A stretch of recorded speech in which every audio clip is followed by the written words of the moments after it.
don't get mad, but I'm going to say something that you're not going to like.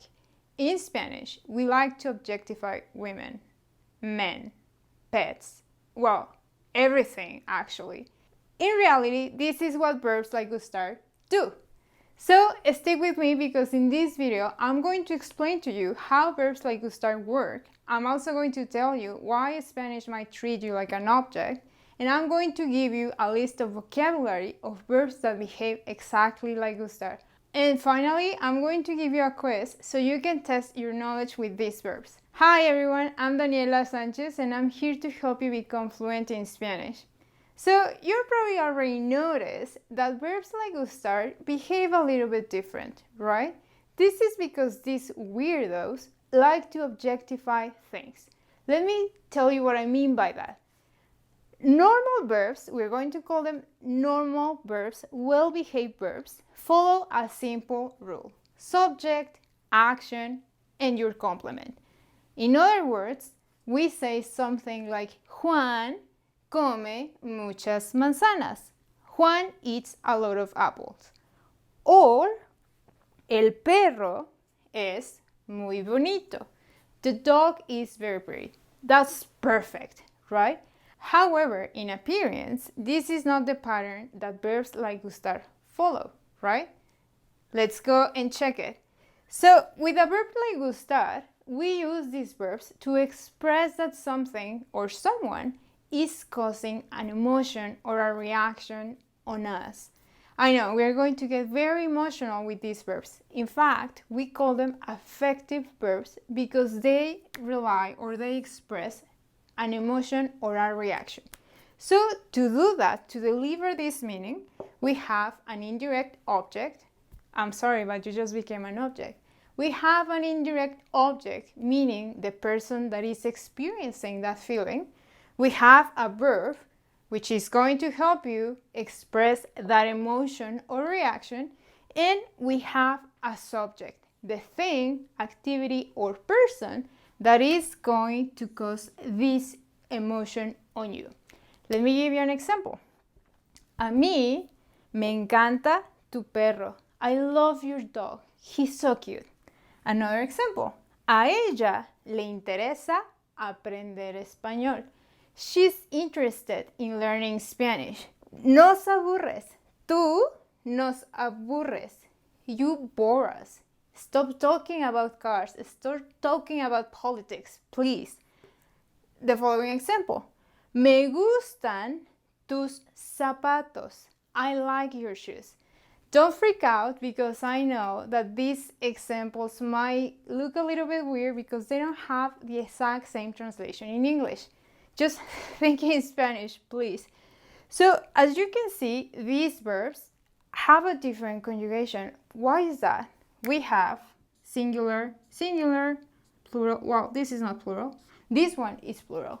So why do we have so many different translations? You already know this rule, but I'm going to remind it to you. In Spanish, a verb must be conjugated based on the subject. And what is the subject in verbs like gustar? The person or the thing that caused that emotion on you. For example, tu perro, your dog, a single dog, is singular. Aprender español is an activity. You have to use a singular conjugation. I'm going to leave number 3 to the end. Tus zapatos is plural. Unless you're just wearing one shoe, but anyway. Tus zapatos has a plural conjugation because you're talking about a plural subject. What about tú? Tú, when we conjugate tú in Spanish, it always ends in s, at least in the present tense. So, in that case, we're going to use the termination, the ending for that pronoun. Tú me aburres. It's a joke. I actually like you very much. You're not boring me. So, I know these rules are so confusing and I can almost hear many people saying, you know what, I'm just not going to learn gustar. It's so painful and it's just one verb. I'm not going to learn it. I have very bad news for you. Actually, in Spanish, verbs like gustar are more common than you think. Let me show you. Over here, I have these examples. Aburrir, to bore, Esa película me aburre. Costar, to cost. Los boletos me costaron muy caros. Doler, to hurt, me duele el codo. Hartar, to annoy. Tu hermano me harta. Interesar, to interest. Me interesa, like the example, me interesa aprender español. Me preocupa, it worries me. Me preocupan los costos. Divertir, to amuse or to have fun. Tú me diviertes, eres muy chistoso. Faltar, to miss something. Nos hacen falta más galletas. Always, we always need more cookies. Agradar, to like. Mis amigas me agradan mucho. Dar miedo, when something scares you. Las arañas me dan miedo. Encantar, to love. Me encanta tu perro. Importar, to care. No me importan tus opiniones. That would be rude, but it's the only example that I could think about. Quedar, to fit. La camisa no me queda. Apretar, when something is a little bit too tight on you, when your clothes is too tight. Me aprieta el pantalón. Maybe I have to stop eating so many cookies. Impresionar, to impress. Me impresiona lo que dices. Ofender, that one is a little bit easier to offend. Me ofenden tus comentarios. As you can see, all of these verbs provoke or express that something is causing an emotion or a reaction on you. They work like Gustar. And before I leave you, I want to debunk something that I see all over the place. In Spanish, it is said that the right order with these verbs is indirect object, verb, and subject. I even did this, but in reality, when we're like having a conversation with other people, it's very common to inverse the order.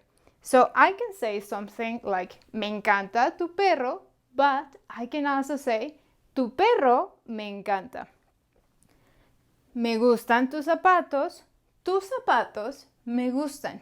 The fact that you're changing the order of these elements doesn't mean that the rules change, okay? So just keep that in mind.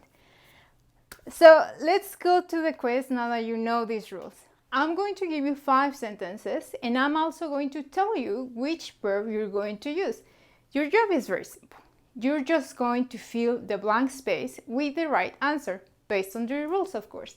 So, number 1, you're going to use the verb molestar. A nosotros, blank, lo que dices. Number 2, you're going to use the verb apretar, and careful because this one has 2 blank spaces. Luis, blank, los zapatos. A mí, blank, el pantalón. Number 3, you're going to use the verb costar.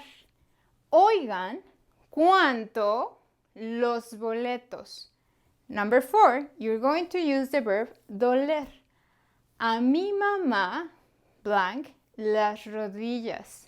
And finally, number 5, you are going to use the verb aburrir.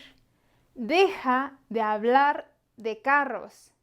Tú, blank. So, give me your answers in the comments. If I need to make corrections, I'm going to do it. And before I leave you, I want to give you some extra resources. The first one is a video in Spanish, just in case you want to double check this information and practicing your listening skills.